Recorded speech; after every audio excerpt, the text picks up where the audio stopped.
అసలు సీతక్క గారిని ఒక మాట అడగాల్సింది ఏంటంటే రాష్ట్ర స్థాయి వర్కింగ్ ప్రెసిడెంట్ గా ఒక ములుగులోనే కాదు ఏ కార్యకర్తకైనా ఇబ్బంది అయితే యావత్ రాష్ట్రంలో నలుమూలల్లో ఏ జిల్లాలైనా మాట్లాడే హక్కు వర్కింగ్ ప్రెసిడెంట్ కేటీఆర్ గారికి ఉంది. మీ కార్యకర్తలందరూ ఏమంటారంటే సీతక్క మంత్రి అయితే మేము బాగుపడతాం, మాకేదో జరిగిపోతుందని చెప్పేసి ఎంతో ఆశ పెట్టుకున్నాం అని చెప్పేసి మీ కాంగ్రెస్ పార్టీ కార్యకర్తలు ములుగు జిల్లాలో ఉన్న అందరూ కూడా మీ అనుచరులను వెళ్ళి మీ ఇన్ఛార్జ్ అయిన మీనాక్షి నటరాజన్ గారికి ప్రత్యేకంగా వెళ్ళి వారికి లేఖ ఇచ్చిన విషయం మీరు మీ దృష్టికి వచ్చిందో లేదో మీరు గమనించాలని చెప్పేసి మేము అడుగుతా ఉన్నాం. నిజంగా మీరు నిజంగా ఒక ఆదివాసీ బిడ్డ అయితే మీరు అధికారంలో ఉన్నది ప్రభుత్వం మీదే, మీరు క్యాబినెట్లో ఉన్నారు, నిజంగా మీరు ఆదివాసీ బిడ్డకు న్యాయం చేయగలిగేదైతే జీవో 49 ఎందుకు రద్దు చేయట్లేదో మీరు ఆదివాసీ బిడ్డలందరికీ కూడా మీరు సమాధానం చెప్పాలని చెప్పేసి మేము ప్రశ్నిస్తా ఉన్నాం.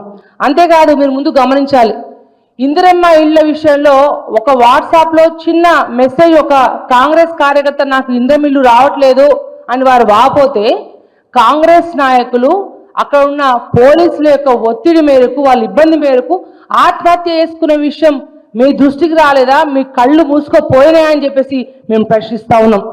అంతేకాదు మీ అనుచరులు ఏవైతే ఇసుక దందాలు చేస్తున్నా మిగతా అంతా కూడా మీరు మంత్రి అయినాక అరాచకాలన్నీ కూడా ఒక జర్నలిస్ట్ సోదరుడు బయటపడితే మీరు పిడిగుద్దులు గుద్ది వారిని ఇబ్బంది పెట్టి కార్లో లాకెట్టి మీ కార్యకర్తలు మీ అనుచరగడం కొట్టింది వాస్తవం కాదా అని చెప్పి మిమ్మల్ని అడుగుతా ఉన్నాం.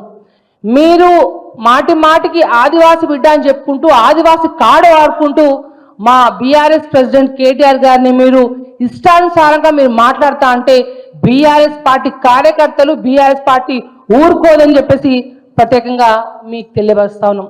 వాస్తవంగా రేవంత్ రెడ్డి యొక్క క్యాబినెట్ లో మహిళలకు గౌరవం లేదని ఒకరినొకరు వెళ్ళి కూడా గాంధీ భవన్ లో మీ యొక్క ఇన్ఛార్జ్లకు వాపోతున్నది వాస్తవం కాదా మీరు గమనించాలని తెలియవస్తున్నాం.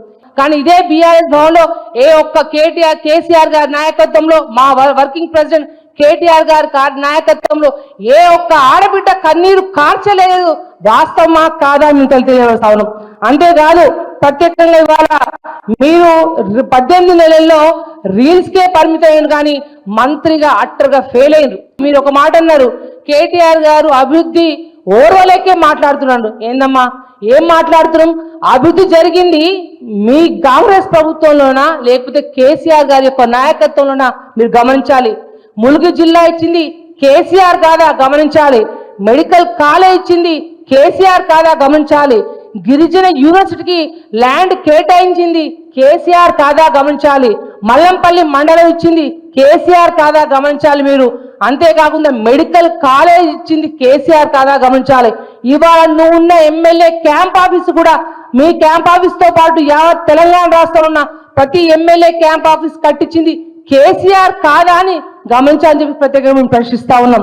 నువ్వు నిజంగా ఒక మహిళా బిడ్డ అయితే 2500 రూపాయలు మహిళలకు ఇస్తామని చెప్పేసి మీరు ఏదైతే ఎలక్షన్ లో ఇచ్చిన 420 హామీలతో పాటు 6 గ్యారంటీలతో పాటు ఈ 2500 నువ్వు ఎందుకు ఇప్పించలేకపోతున్నావో నువ్వు దానికి సమాధానం చెప్పాలి. నువ్వు మంత్రిగా ఫెయిల్ కాదా లేదా నువ్వు నాకు ప్రత్యేక సమాధానం చెప్పాలని చెప్పి మీకు తెలియపరుస్తా ఉన్నాం. అయితే మీరు మాట్లాడుతున్న విషయాన్ని పూర్తి స్థాయి ఖండిస్తూ ఇంకొకసారి ఇట్లాంటి చర్యలు మాట్లాడితే మాత్రం మంచిగా ఉండని చెప్పి హెచ్చరిస్తా ఉన్నాం.